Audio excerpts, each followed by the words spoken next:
परम पूज्य गुरुदेव जी, उपस्थित संत समाज, सदगुरु कबीर साहब की एक साखी है। आजु काल दिन कईक में अस्थिर नाही शरीर, काहि कबीर कस राखी हो काचे बासन नीर। कबीरा काचे बासन नीर। आज काल दिन कईक में अस्थिर नाही शरीर, कहीं कबीर कस राखी हो काचे बासन नीर। साहब कहते हैं आज कल दिन कईक में, आज या कल या कई दिनों में या कुछ दिनों में अस्थिर ना ही शरीर, यह शरीर मिट जाने वाला है, खत्म हो जाने वाला है। कहीं कबीर कस राखी हो चे बासन नीर। साहब कहते हैं इस शरीर उसी प्रकार है जैसे मिट्टी के कच्चे बर्तन में नहीं रखा जा सकता है, क्योंकि बर्तन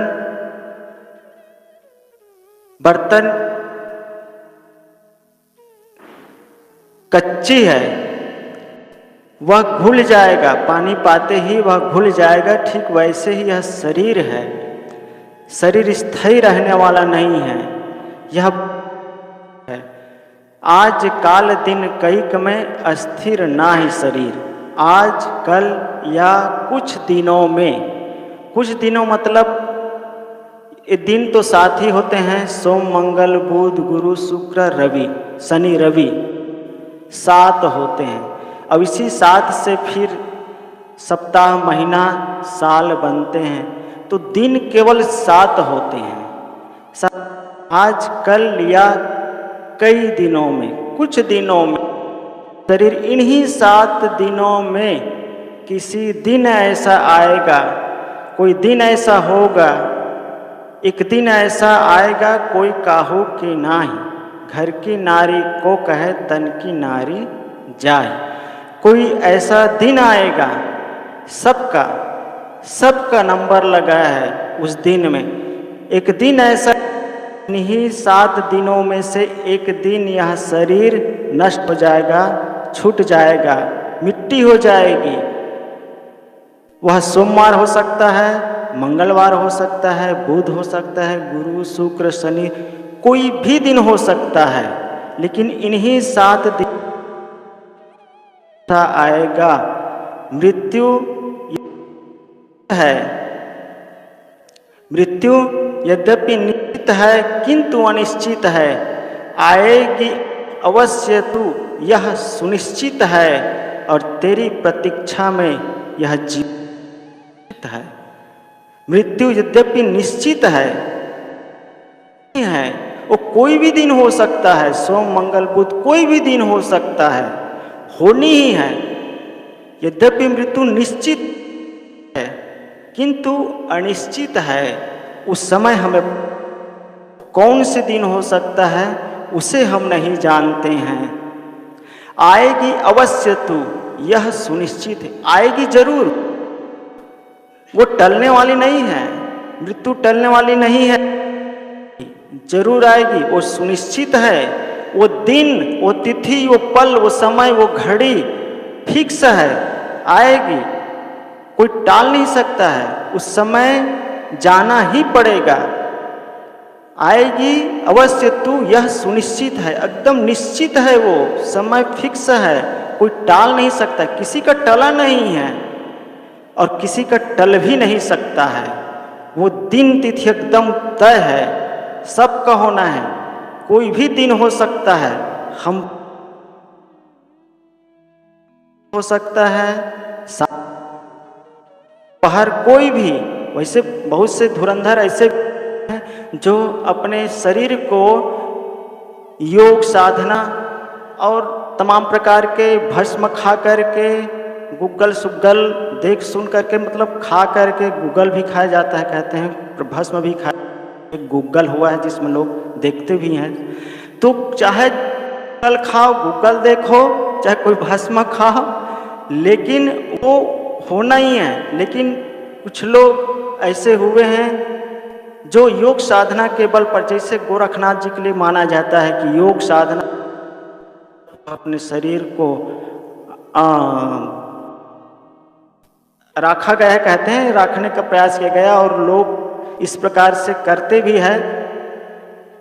तो लेकिन ये नहीं हो सकता है, वो होना ही है मृत्यु, इस शरीर का नाश होना ही है, चाहे जितना योग साधना कर लो। योग साधना करने का महत्व है स्वास्थ्य की दृष्टि से, हेल्थ की दृष्टि से वो सही है, वो करना जरूरी है, करना चाहिए। लेकिन शरीर को अमर रखने की दृष्टि से अगर कोई ये चीज करते हैं तो वो संभव नहीं है। कुछ लोगों ने प्रयास किया लेकिन सफल नहीं हुए। कुछ लोगों ने तो अपने मौत को भी टालने का प्रयास किया। कहानी तमाम सुनते हैं ना कि ऐसा भगवान को खुश करके वरदान मांग, मैं न कोई दिन मरूं, न अस्त्र से मरूं, न शस्त्र से बंधूं, न सुबह मरूं, न शाम मरूं। ये तो हो नहीं सका है, मरना ही है। आज नहीं मरोगे तो कल मरना है, कल नहीं तो परसों, इस 7 दिनों के अंदर में। सुबह नहीं मरेंगे तो शाम में, दोपहर में। लेकिन ऐसे हुआ है कहानी, लोगों ने किया कि मैं अस्त्र शस्त्र से न मरूं, न दिन में मरूं, न रात में मरूं, न दोपहर मरूं। लेकिन वह भी मरा, करके भी मरा उस, क्योंकि वो समय वो सुनिश्चित है, वो आना ही है, वो तिथि तय का तय है। यद्यपि मृत्यु निश्चित है किंतु अनिश्चित है, आएगी अवश्य तू, यह सुनिश्चित है। और तेरी प्रतीक्षा में यह जीवन आरक्षित है, सबका जीवन आरक्षित है।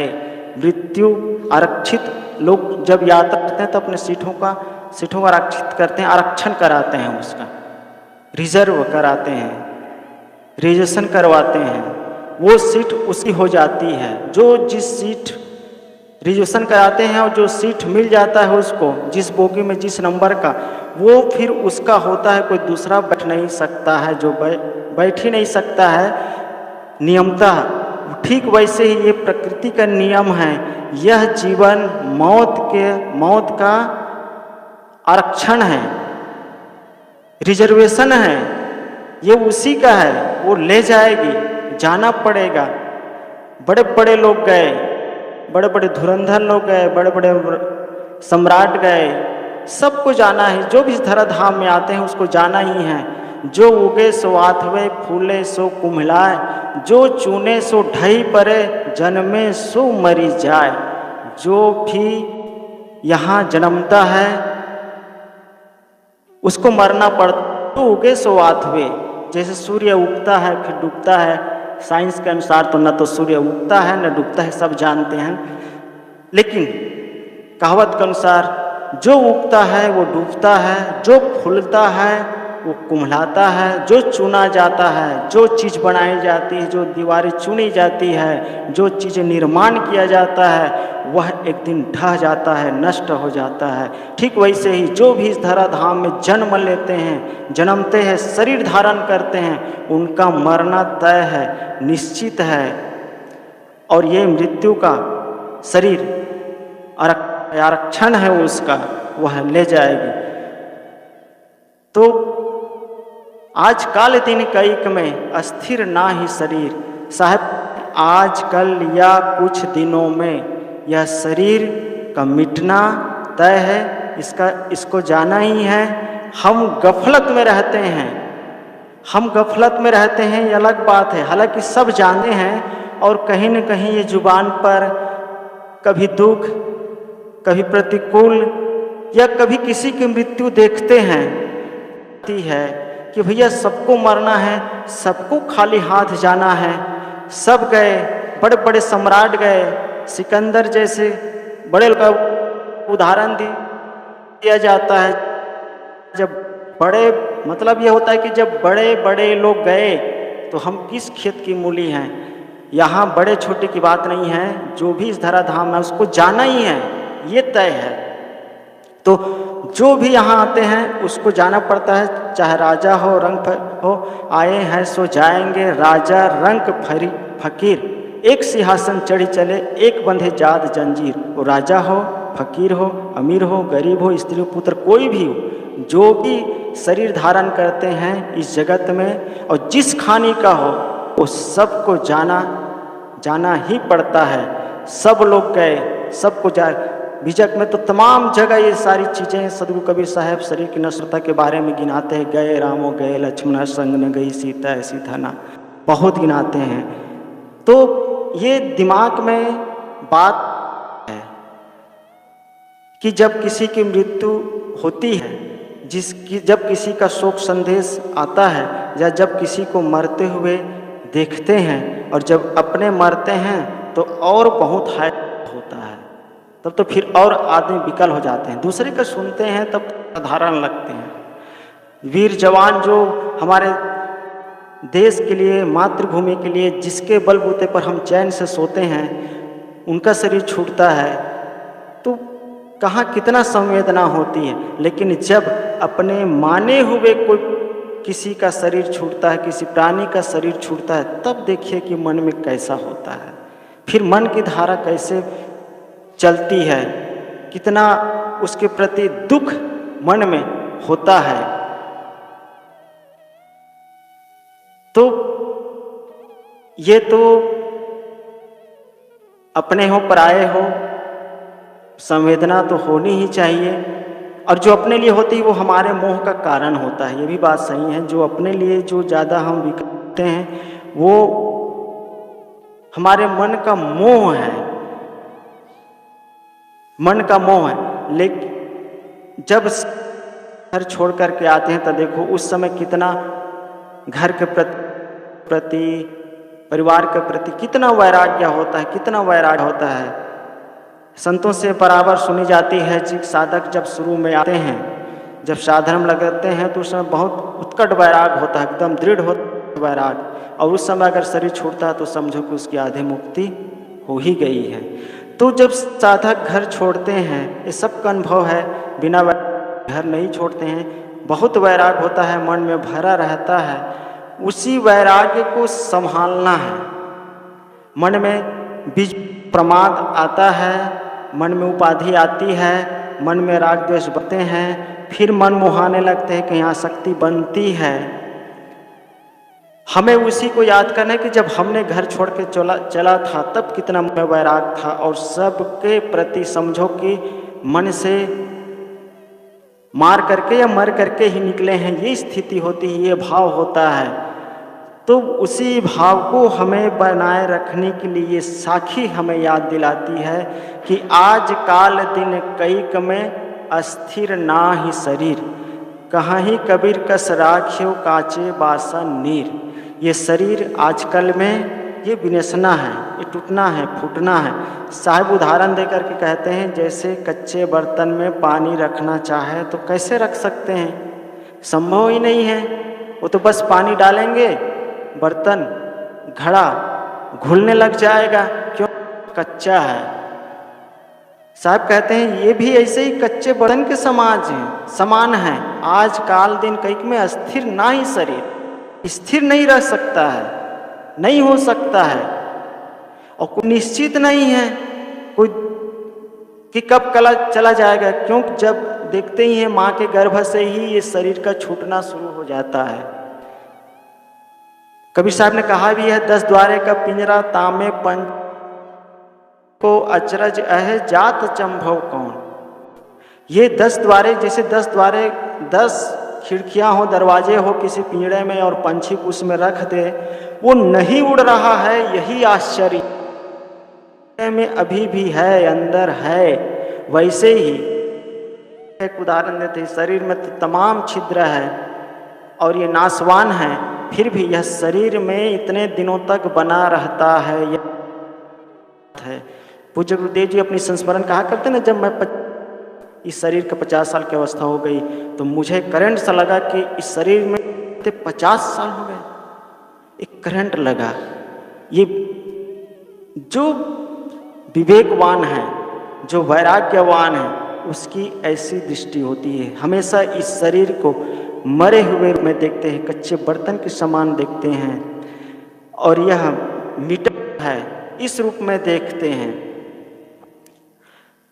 तो यह शरीर बहुत ही क्षणभंगुर है, इसके मिटते देरी नहीं लगती है, इसको मिटना ही है। लेकिन इसी शरीर को देखा जाए ये तो भौतिक दृष्टि से, आध्यात्मिक दृष्टि से देखा जाए, साधना की दृष्टि से देखा जाए, तो यह शरीर सर्वोत्तम है, ये उत्तम है। इसके समान दुनिया में फिर कोई और चीज नहीं है। इस मनुष्य शरीर के समान अन्य खानियों के शरीर के समान नहीं, इस मनुष्य शरीर के समान साधना की दृष्टि से और कोई चीज नहीं है।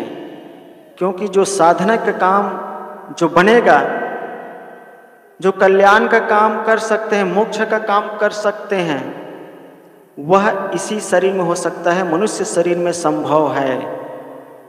इसीलिए कहा जाता है, बड़े भाग्य मानुष तन पावा ग्रंथ ही गावा। इस मनुष्य शरीर को पाने के लिए यह भी कहा जाता है, गोस्वामी कहते हैं कि इस मनुष्य शरीर को पाने के लिए मनुष्य ही नहीं, ऋषि मुनि ही नहीं, देवता लोग भी तरसते हैं इस मनुष्य शरीर को पाने के लिए। क्यों? क्योंकि जो मोक्ष का काम है, कल्याण का काम है, वह न देवताओं के शरीर में है और अन्य मानवेतर खानी में संभव है, मनुष्य शरीर में संभव है। अगर मोक्ष का काम करना है, कल्याण का काम करना है, तो मनुष्य शरीर में आना पड़ेगा। इसलिए कहा गया है कि इस मनुष्य शरीर को पाने के लिए देवता लोग भी तरसते हैं। अगर देवताओं को मोक्ष चाहिए तो जिस शरीर में हम लोग आए हैं, उस शरीर उसको धारण करना पड़ेगा। आवागमन के चक्र से बाहर हो सकते हैं, नहीं तो नहीं होते। खैर, मैं ये कह रहा था कि साधना की दृष्टि से यह शरीर बहुत ही सर्वोत्तम है, यह शरीर उत्तम है। साधना का काम मनुष्य शरीर में बन सकता है। यह जो शरीर मिला हुआ है, यह हमारे लिए बहुत सौभाग्य है। सौभाग्य का ये सौभाग्य,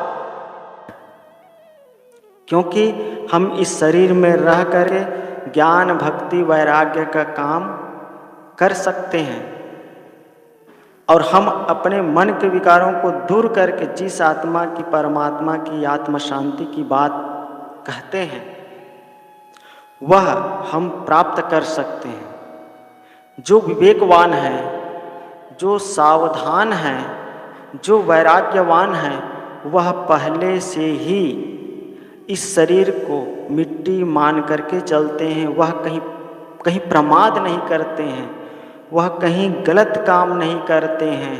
वह सदैव इस शरीर को एक मिट्टी के समान समझते हैं और मिट्टी के समान ही मान करके चलते हैं। अपने से कोसों दूर इस शरीर को मान करके चलते हैं। उस शरीर में वह इस शरीर में नहीं हूँ, यह कहीं पर पड़ा हुआ है। जो ध्यान समाधि की बात जो कही जाती है, जो बात सिखाई जाती है, या ध्यान समाधि जगह जगह जो लगाए जाते हैं, बताए जाते हैं, यही चीज़ें बताई जाती है कि इस शरीर को ऐसे देखो, मतलब जैसे कहीं पर पड़ा हो, यह मर चुका है, इसमें कीड़े मकोड़े बिलबिला रहे हैं, पशु पक्षी इसको नोच नोच करके खा रहे हैं। इस प्रकार से देखो, ताकि देखने के प्रति उसका रीज़न ये है कि जो में हम अहंता ममता करते हैं, शरीर को लेकर के जो अहंकार करते हैं, प्रमाद करते हैं, वह चीज़ नहीं आएगी, वो दूर रहेगा। हम जो तनिक तनिक चीज़ों के लिए कुछ भी करते हैं, उसके प्रति यह देह भाव होता है, उसे हम अभी हट नहीं पाए हैं। इसलिए हम तनिक तनिक चीज़ों में फिसलते रहते हैं, कहीं राग करके कहीं द्वेष करते हैं, कहीं कुछ होता है, कुछ करते हैं, लोभ हैं। क्योंकि अभी हम देह भाव से नहीं हटे हैं। हम शब्दों के माध्यम से पढ़ लिख करके, सुन करके जानते हैं कि मैं शरीर नहीं हूँ, शरीर से अलग है। ये वैसे ही बात है जैसे जब कोई किसी के मृत्यु में जाता है, तब देखो उसके अंदर बड़े लोग भी, अमीर धनवान लोग भी गमगीन हो जाते हैं, स्थिर हो जाते हैं, और वहाँ पर वो ये महसूस करते हैं कि ऐसे ही एक दिन मुझे खाली हाथ चले जाना देती है। और यही इस सबसे बड़ा आश्चर्य ने युधिष्ठिर महाराज से पूछा है कि युधिष्ठिर, सबसे बड़ा आश्चर्य, संसार में सबसे बड़ा आश्चर्य आप जानते हैं, सुनते हैं कि कई चीजें हैं जो अजूबा के नाम से जाना जाता है। मतलब वैसे फिर और नहीं बनी, जैसे ताजमहल को कहा जाता है, चीन की दीवार को कहा जाता है, कुतुब मीनार, क्या क्या तमाम चीजें कही जाती है। तो अब तो बहुत से बढ़ गए, हम लोग जब पढ़ते ना हो गया और बढ़ गया होगा, तमाम चीजें बन रही है। तो वो अजूबा माने वो आश्चर्य वाली चीज है, फिर वैसे और है नहीं और नहीं मिलता है। तो वैसे ही यक्ष ने युधिष्ठिर से पूछा कि युधिष्ठिर, सबसे बड़ा युधिष्ठिर न कोई ताजमहल न कोई ऐसा उदाहरण देते हैं। युधिष्ठिर महाराज कहते हैं कि भगवान, सभी मनुष्य इस धराधाम से, इस संसार से लोक को जा रहे हैं, माने सभी प्राणी उठ करके मृत्यु के मुख में जा रहे हैं, मृत्यु का आहार बन रहे हैं, माने यम सदन को जा रहे हैं। और ये सब देखते हुए भी हम सब यही सोचते हैं कि हम तो अभी रहेंगे, हम तो अभी जिएंगे, हम तो अभी बचे हुए हैं। मरी गए सो मरी गए, बाँचे बाचन हार। जो मर गए सो मर गए, बेचारा मर गए, मर जाता तो क्या कहते हैं, बेचारा मर गया।